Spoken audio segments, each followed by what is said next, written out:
Welcome to the Tech Table and the June update for Premiere Pro CC.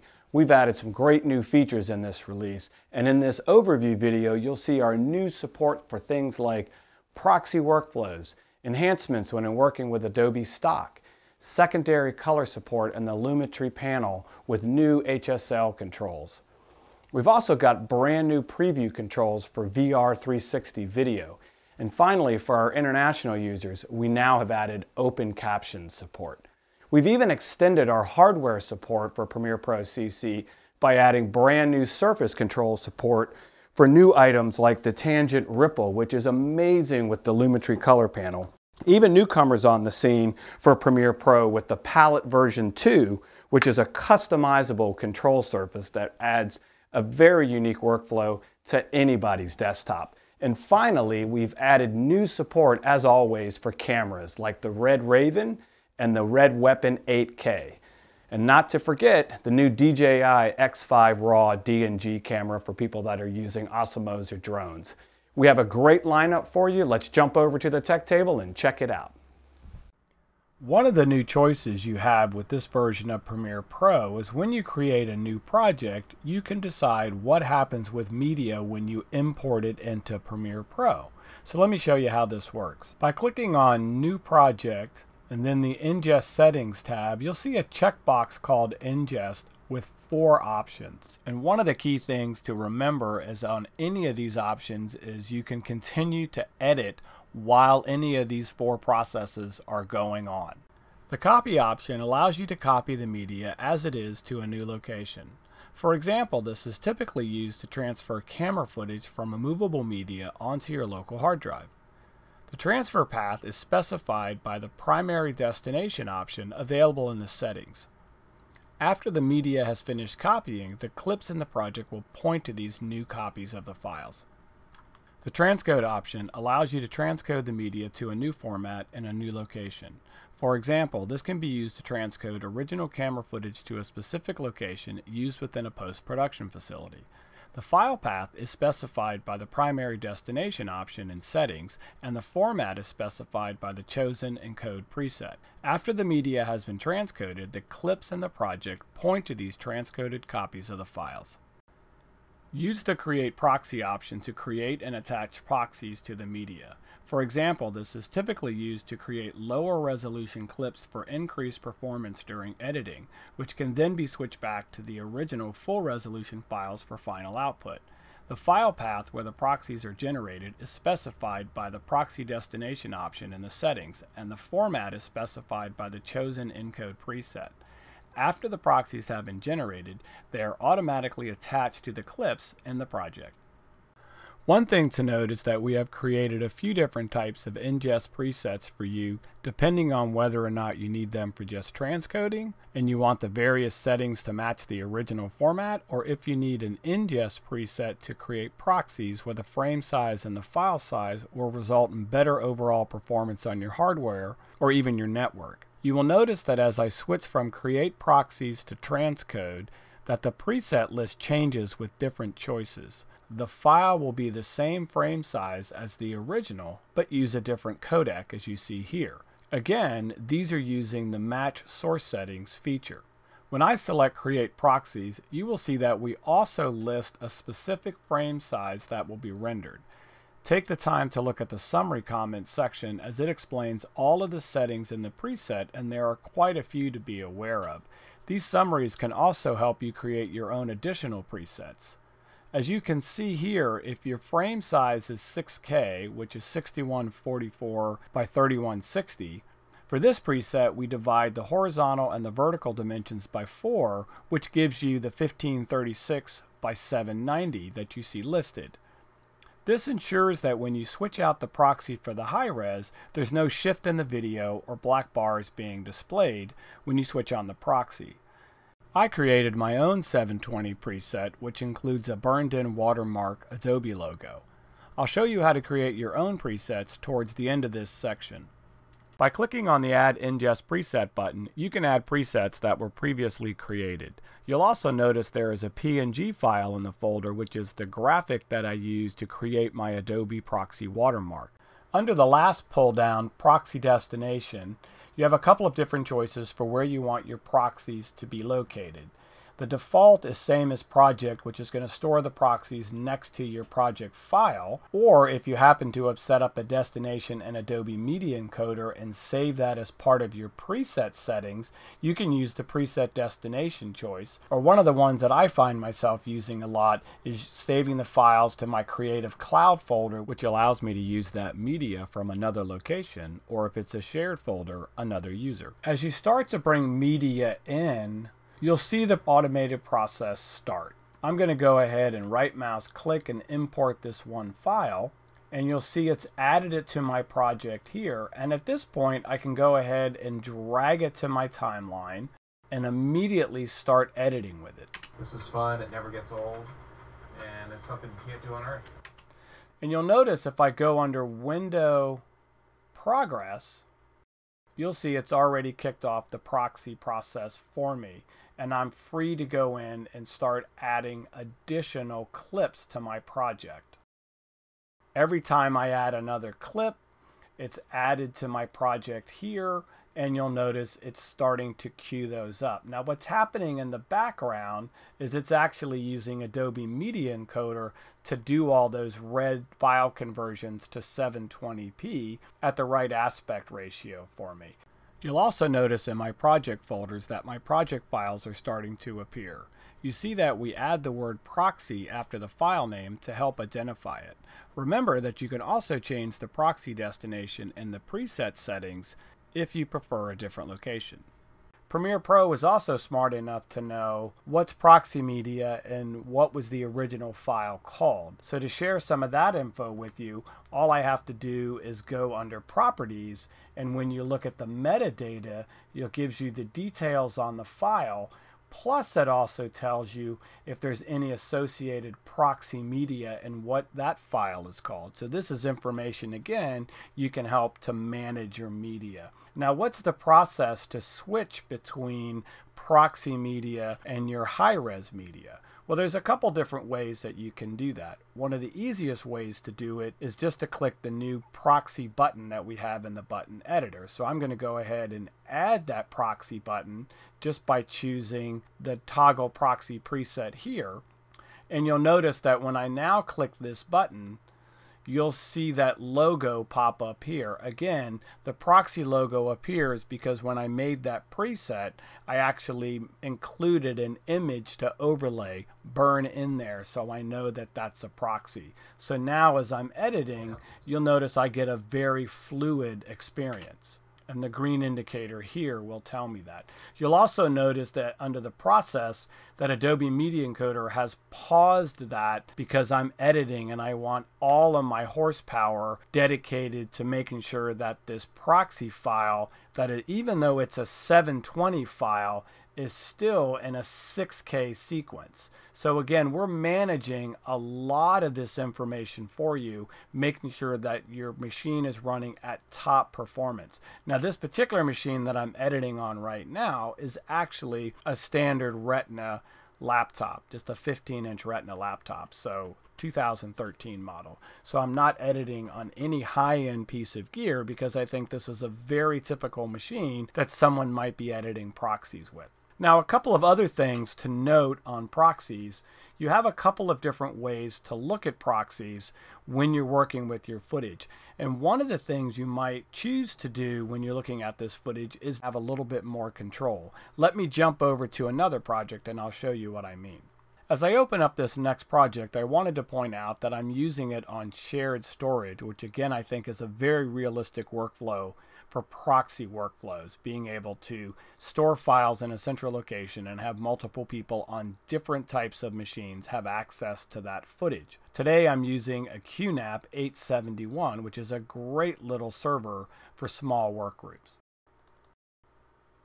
Another place you can find ingest settings, if you created a project that does not have ingest settings turned on, you can actually turn that on at any time you want just by going to Project Settings General, go to Ingest Settings, and you'll see the same tab that you saw under New Project Settings. You can also choose to create proxies on the fly after you've imported them. So you can right mouse click on any file, go to Proxy, Create Proxies. You can also see here that if you've already created proxies, or maybe there's another method in which you create proxies, either from a MAM or again someone else has created them for you, you can go ahead and attach those proxies that may not be associated with this project at this time. And you'll see the third choice where you can reconnect to the full res media.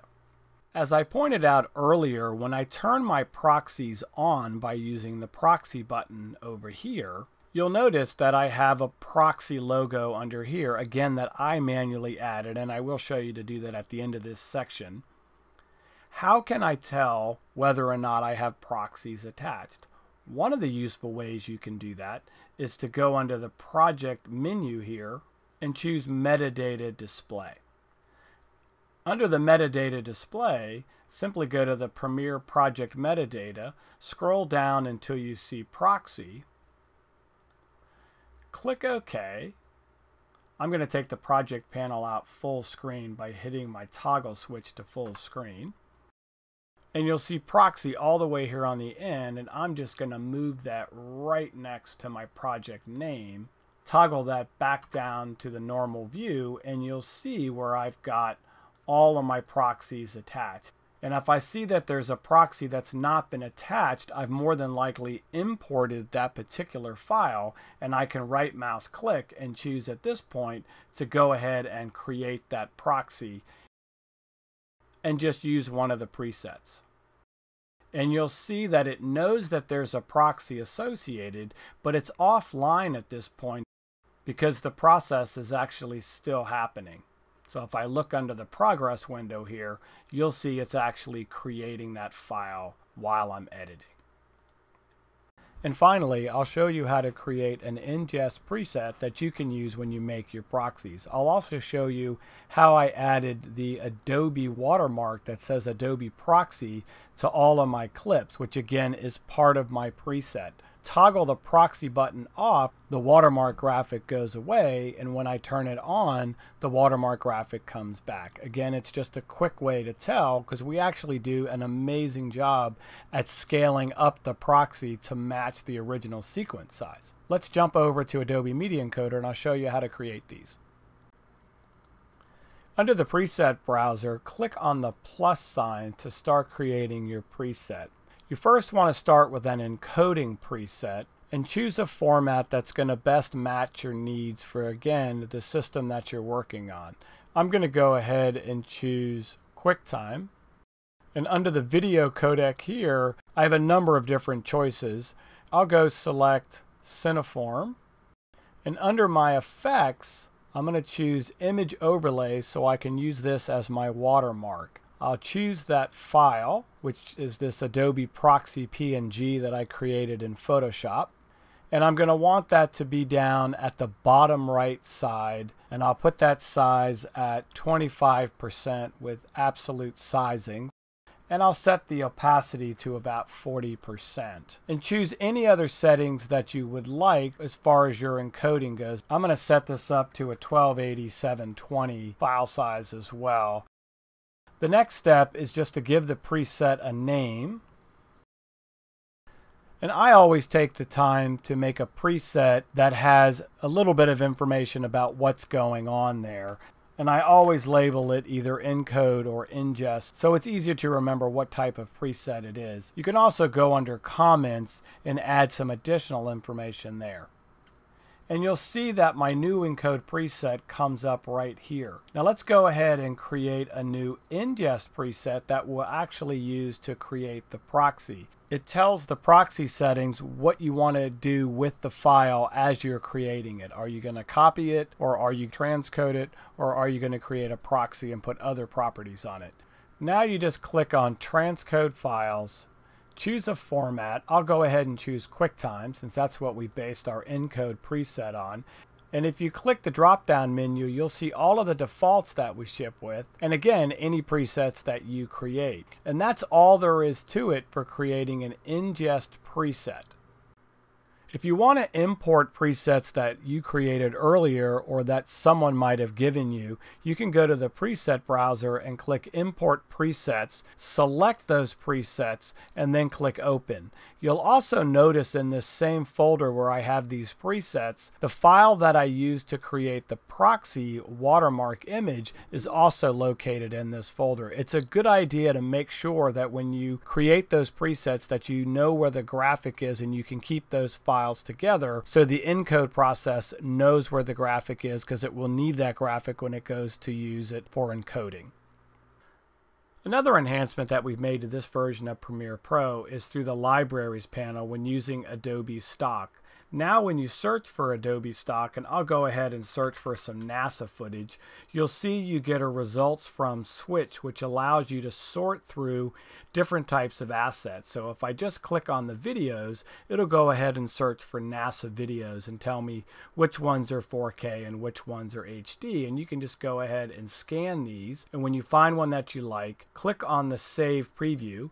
Now you can also choose which library it saves to or create a new library. I've created a library called NASA Footage, so I'm going to go ahead and save that preview to that folder, or again to that library. Once you have it in your library, you can right mouse click and either license it immediately, or you might just want to add it to your project so you can start to work with it. And you'll see Premiere Pro downloads this automatically from Adobe stock and adds it to your project. And now you have the ability to see what this looks like as well as using it directly in your project. If it's an asset that you want to go ahead and use and license, then all you have to do is click on the shopping cart button. You'll see you get an option to license the video, which will remove the watermark and give you the rights to use it.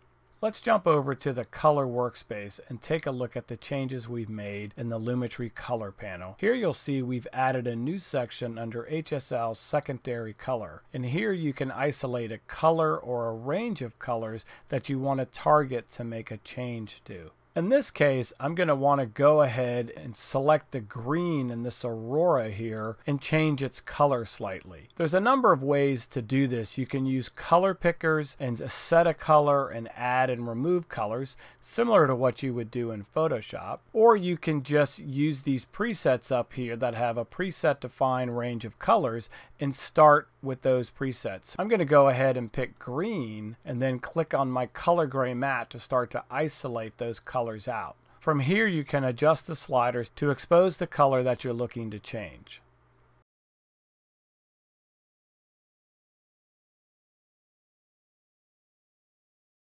Once you have the color selected or the range of colors selected, you have some other choices to refine that. I'm going to go ahead and just put a slight blur on this just to take that edge off.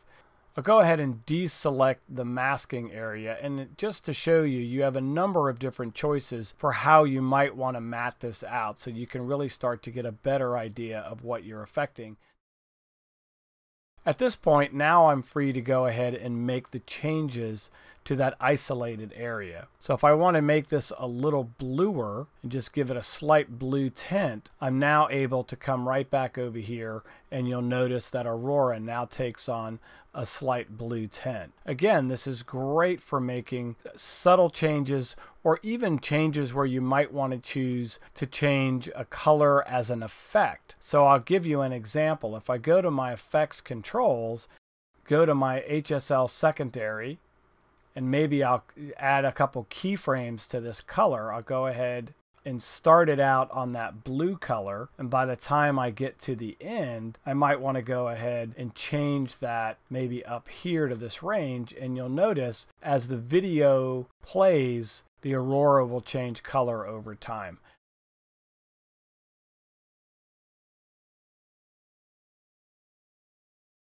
But just wanted to show you that you can really do some very interesting things when you isolate colors with the new HSL secondary color selection. I also want to take the time to point out the amount of work that engineering's done on the Lumetri scopes. You'll find that they're really high resolution and actually give you a number of additional choices. Under the color space type, you'll now see Rec 2020 available. You'll also notice that we've added brightness controls that will allow you to to dim or brighten the scopes depending on your editing area. In some cases, we've had a lot of customers ask to be able to dim the scopes down just slightly because their rooms tend to be very dark. And now you've got an easy way to go in and control that.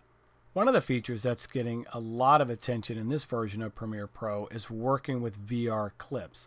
In this version, we've introduced some new tools that will allow you to preview this as you start to work with it. So you don't have to work with it in an equirectangular format like you see here. And if you're not familiar with that, multi-camera rigs will use multiple cameras. You then add those to a stitching program, and there's a number of those out there. Once you stitch it, you export it as an equirectangular, which is the image that you see here on the screen. And as you scrub it, it's basically a flattened out version of the 360. Not really ideal to work with. One of the first things you're going to want to see what it looks like in its final form when you're looking at it in a VR viewer. Let's take a look at how we do that. You have a new VR control button that you can use under the button editor.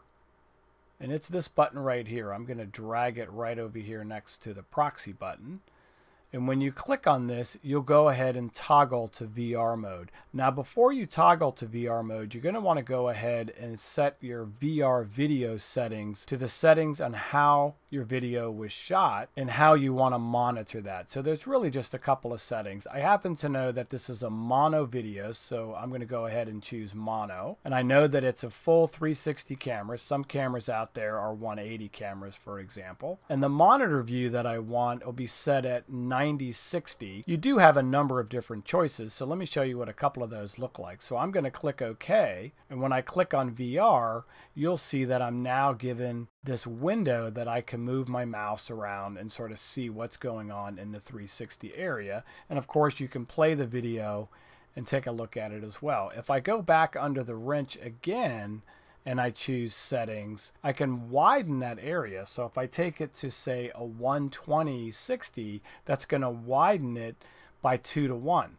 So when I click on this, you'll notice as it plays, I'm now given more of an area that I can see. My suggestion is just play around with that viewer information and take a closer look at what you see. You can also edit your footage while you're in this preview mode, which is really handy again, so you can see in real time what you're editing. So if I go in and I make a cut on the timeline and I decide that I want to make a trim and then close this down so I can see the cut happen while I'm editing just as any other timeline. One of the things to be aware of when you're working in VR is being aware of effects, because a lot of effects will absolutely not work in VR because they're not designed that way. I'll give you an example. If you use something like a standard cross dissolve and you add that to your project, let's just move the time marker right in the middle of the dissolve. You'll start to see where the image just doesn't exactly work in VR space because it's already started to try to perform that dissolve for you. And you'll find this with a lot of the various effects. Some may work okay, but really you want to use effects that are designed for VR. We have a number of third-party partners that are already starting to create VR effects, and one of those partners is a third-party partner called Metal. So they have a product called Skybox, and I'm going to go ahead and show you just a couple of those and what they do. If I wanted to add something like a wipe, they have several different types of wipes. I'll go ahead and add their Mobius wipe. You'll start to see that as I scrub through this, it does a pretty good job of putting that in VR space. All the right things are happening here, which is exactly what you want to see. As you start to step through this, the VR process is actually starting to work. And they've done a really nice job with these plugins. Another thing you might want to be aware of is when you add titles.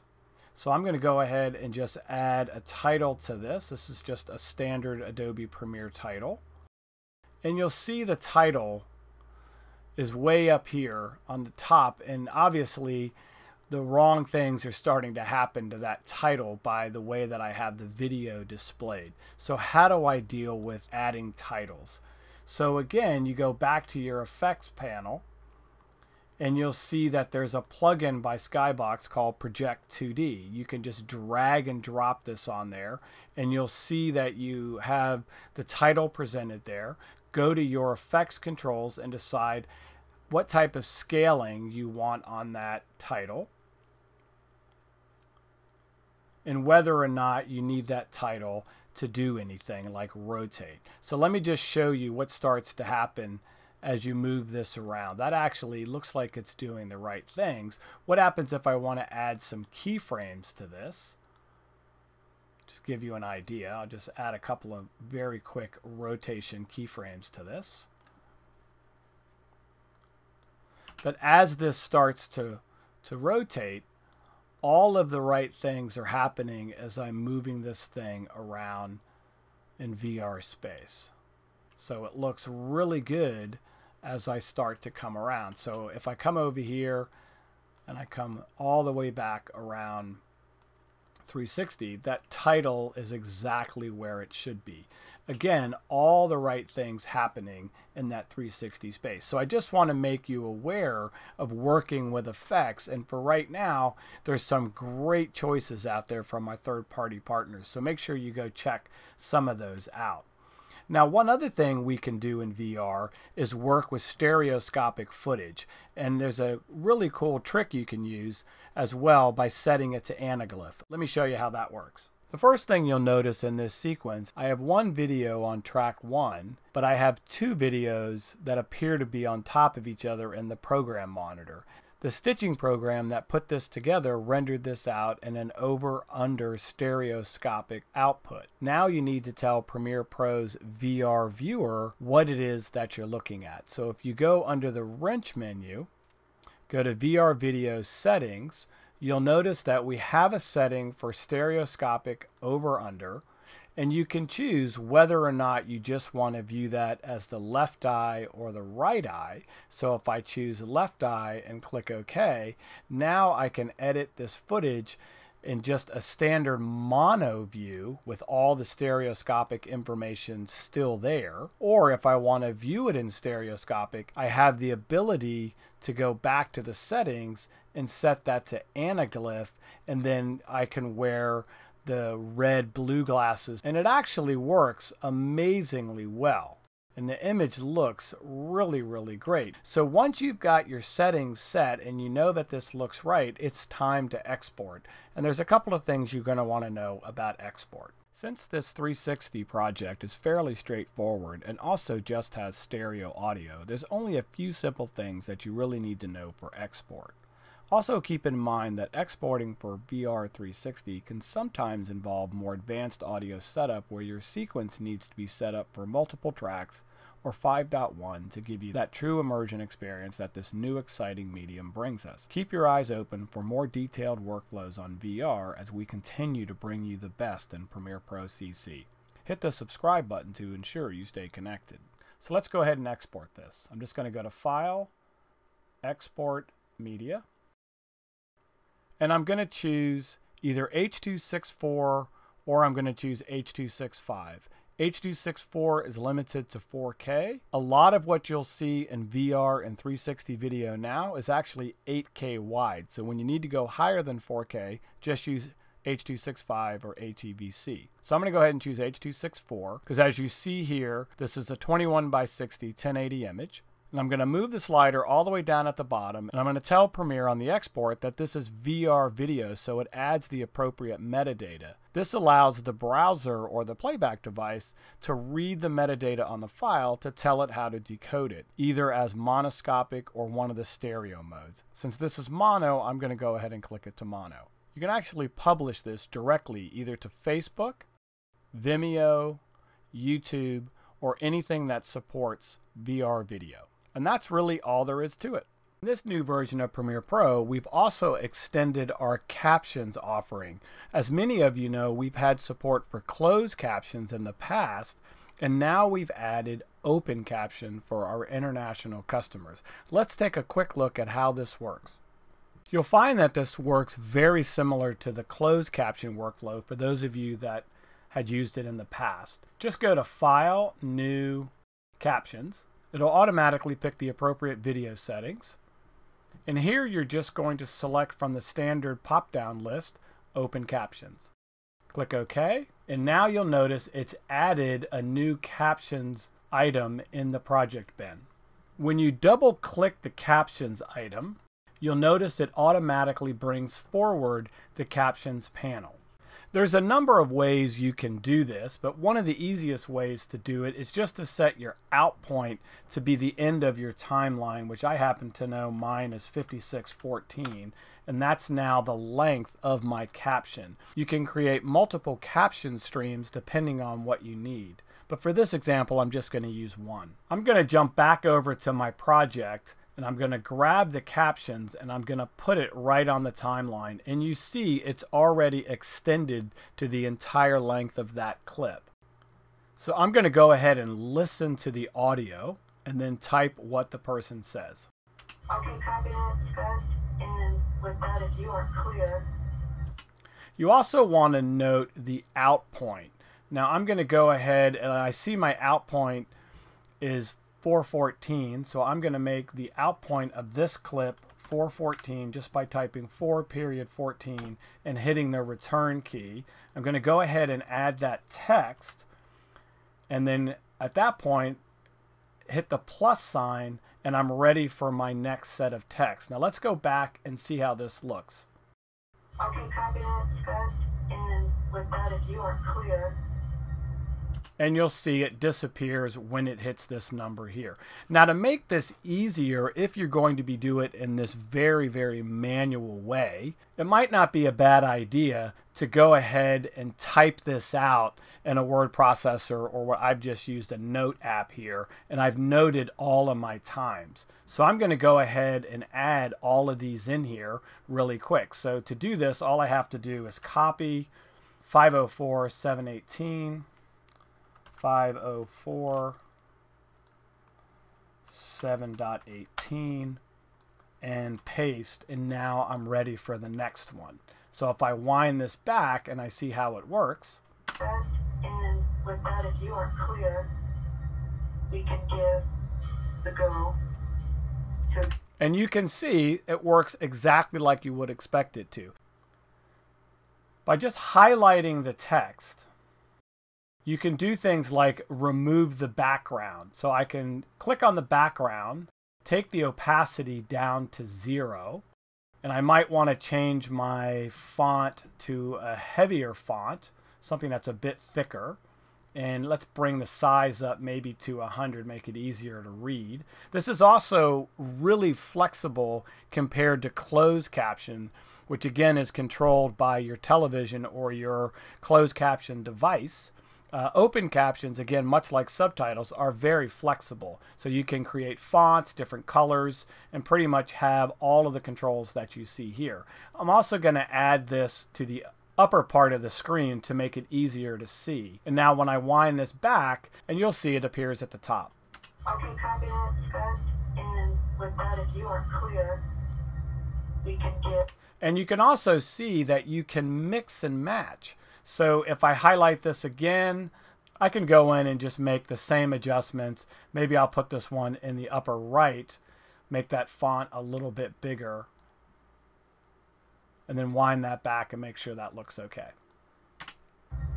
We can give the go to extend latches, I believe. I'll go ahead and finish up the rest of these captions and show you a few more options. Now, as you'll see, I went ahead and typed in all of the time code as well as all of the text, and you'll start to see a number of things that I changed as I worked with the material. As I scrub through the timeline, you'll notice that some of the text is in blue. Okay.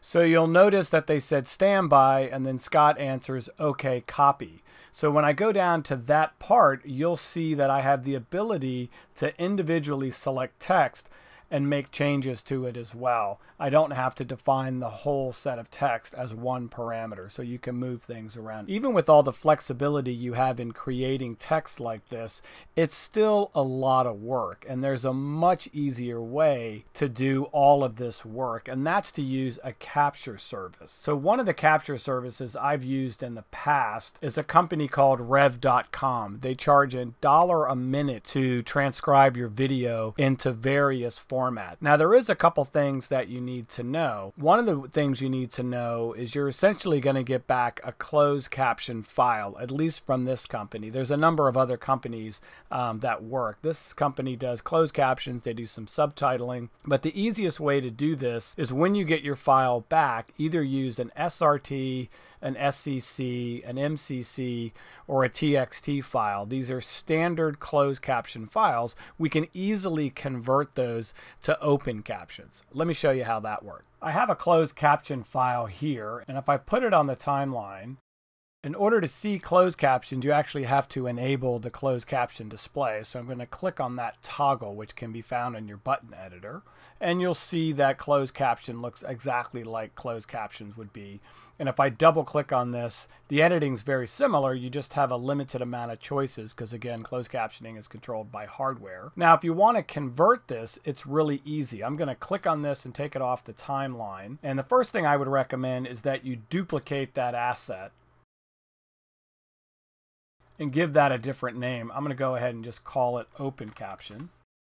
That way I have a copy of that original closed captions in case I need it, because you can actually have both on the timeline, and you can turn the visual indicator on or off when you go to render. So you can render out open captions, which are burned in, versus closed captions, which again are controlled by the hardware device. So I'm now going to click on the open captions, go to modify captions, and you'll see we have a drop down box to change it.